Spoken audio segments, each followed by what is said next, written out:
Assalamu alaikum students, I am Muhammad Iyaz from MA Science Academy.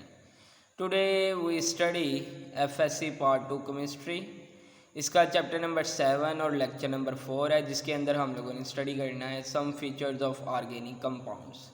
Organic compounds के कुछ features पढ़ने हैं जो ऑर्गेनिक कंपाउंड्स को जो है दूसरे कंपाउंड से अलग करते हैं, मतलब इनको मिलियंस ऑफ कंपाउंड्स बनाने के काबिल बनाते हैं।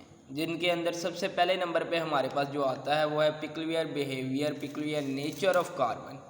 कार्बन की पिक्यूलियर नेचर को हम सबसे पहले यहाँ पे जो है वो स्टडी करेंगे।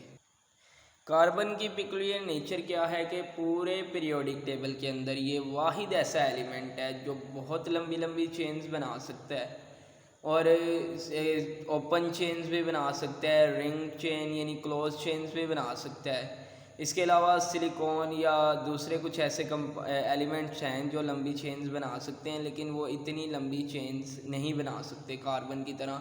स्टेबल चेन्स कार्बन की होती हैं और ये डबल बॉन्ड और ट्रिपल बॉन्ड भी बना सकता है। तो सबसे पहला पॉइंट क्या है, carbon forms a large number of compounds. इसका पिक्यूलियर बिहेवियर क्या है कि कार्बन वाहिद वो कंपाउंड है जो कि बहुत बड़े पैमाने पे कंपाउंड्स बना सकता है, वो एटम है, वो एलिमेंट है।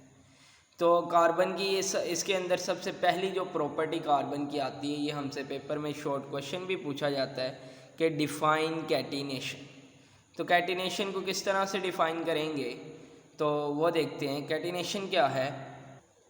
कैटिनेशन हमारे पास कार्बन की एक ख़ास किस्म की प्रॉपर्टी है जो कार्बन को दूसरे एटम्स के साथ या दूसरे कार्बन एटम्स के साथ लॉन्ग चेन्स और रिंग्स बनाने के जो काबिल है वो बनाती है। तो इसको डिफ़ाइन इस तरह से करेंगे, large number of compounds is carbons unique property to linking with other carbon atoms to form long chains और rings. This self linking property of carbon is called catenation. कि कार्बन की सेल्फ लिंकिंग प्रॉपर्टी को, यानी एक carbon को दूसरे carbon के साथ लॉन्ग टाइम जुड़ने की ये जो प्रॉपर्टी है, इसे हम कैटिनेशन का नाम देते हैं। सेकंड प्रॉपर्टी जो है हमारे पास, सेकंड जो फीचर है वो है non ionic character. Non ionic character of organic compounds. Organic compound जो हैं ये हमारे पास नॉन आयोनिक होते हैं, यानी आयोनिक नहीं होते। मतलब इलेक्ट्रॉन मुकम्मल तौर पे एक एटम से दूसरे एटम में शिफ्ट नहीं होता। जब इलेक्ट्रॉन मुकम्मल तौर पे एक एटम से दूसरे एटम में शिफ्ट हो जाए ना, जैसे एक एटम है ए और इससे इलेक्ट्रॉन मुकम्मल तौर पे बी में शिफ्ट हो गया, तो जो लूज़ करता है इलेक्ट्रॉन उसके ऊपर पॉजिटिव आयन आ जाता है और जो गेन करता है उसके ऊपर नेगेटिव आयन यानी एन आयन बन जाता है वो।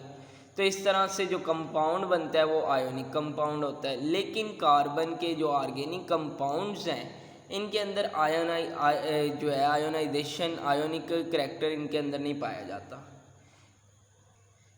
देखें ज़रा, अगर आपके पास किसी एलिमेंट के पास 1, 2 या 3 इलेक्ट्रॉन हो तो किस चीज़ को प्रायोरिटी देगा कि वो इलेक्ट्रॉन लूज़ करे और जो है वो स्टेबल हो जाए, या फिर ऐसा एलिमेंट जिसके पास 5, 6 या 7 इलेक्ट्रॉन हो तो उसकी कोशिश ये होगी कि वो इलेक्ट्रॉन गेन करे और स्टेबल हो जाए, अपना ऑक्टेट मुकम्मल कर ले।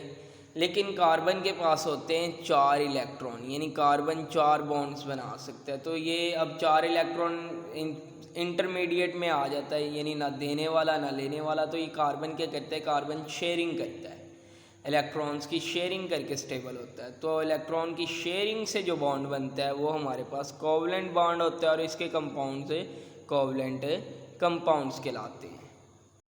और जो कोवलेंट कंपाउंड्स होते हैं ये नॉन आयोनिक होते हैं, आयोनिक नहीं होते। तो नेक्स्ट जो फीचर है हमारे पास वो है सिमिलैरिटीज़।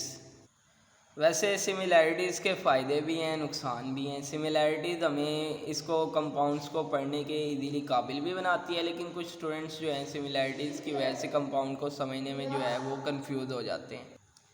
तो इसकी एक फैमिली के अंदर कई मिलियन कंपाउंड्स आ जाते हैं, जैसे अल्केन है, अल्केन से मिथेन, इथेन, प्रोपेन, इसी तरह ये चलते जाएंगे। अल्कीन से इथीन, प्रोपीन, ब्यूटीन, इसी तरह से इनकी फैमिलीज़ के अंदर, एक फैमिली के अंदर कई कंपाउंड्स शामिल हो जाते हैं और ये मिलियन ऑफ कंपाउंड्स बन जाते हैं जो एक दूसरे के साथ जो है ना जुड़े होते हैं, जिन्हें समझना आसान हो जाता है। तो million of compounds are shortly studied, इनको हम शॉर्टली और इजीली जो है वो स्टडी कर सकते हैं। किसकी वजह से? इनकी एक प्रॉपर्टी होमोलोगस सीरीज़ की वजह से। ये क्या है? ये हमारे पास है कि किसी कंपाउंड के अंदर एक चीज़ बार बार दोहराई जा रही है। जैसे एक यहाँ पे मैं अल्केन की फैमिली का एक मेंबर लिख देता हूँ, CH3 CH2 CH2 CH2 CH3। ये मेरे पास 1 2 3 4 5 कार्बन है, ये पेंटेन है। इसमें हर एक कार्बन से जब हम दूसरे कार्बन की तरफ जा रहे हैं तो यहाँ पे हमारे पास जो डिफरेंस आ रहा है वो CH2 का आ रहा है, और जिसे हम 14 यूनिट्स का डिफरेंस कह सकते हैं। यानी एक कार्बन के लिए हमारे पास एक कार्बन का एटॉमिक मास 12 होता है और एक हाइड्रोजन का 1, और 2 हाइड्रोजन होते हैं तो उनका 2 हो गया, और टोटल एटॉमिक मास 14। तो इस तरह से 14 यूनिट्स का फ़र्क हमारे पास इनमें आ जाता है। बाकी नेक्स्ट 3 जो हमारे पास फीचर्स हैं उनको नेक्स्ट लेक्चर के अंदर स्टडी करेंगे, ताकि लेक्चर लेंथी हो गया तो आप लोगों ने बोर होना शुरू हो जाना है। तो इसीलिए शॉर्ट लेक्चर अगर पसंद आया हो तो लाइक सब्सक्राइब कर दें चैनल को, और वीडियो को आगे शेयर ज़रूर करें। जज़ाकल्लाह, अल्लाह हाफ़िज़।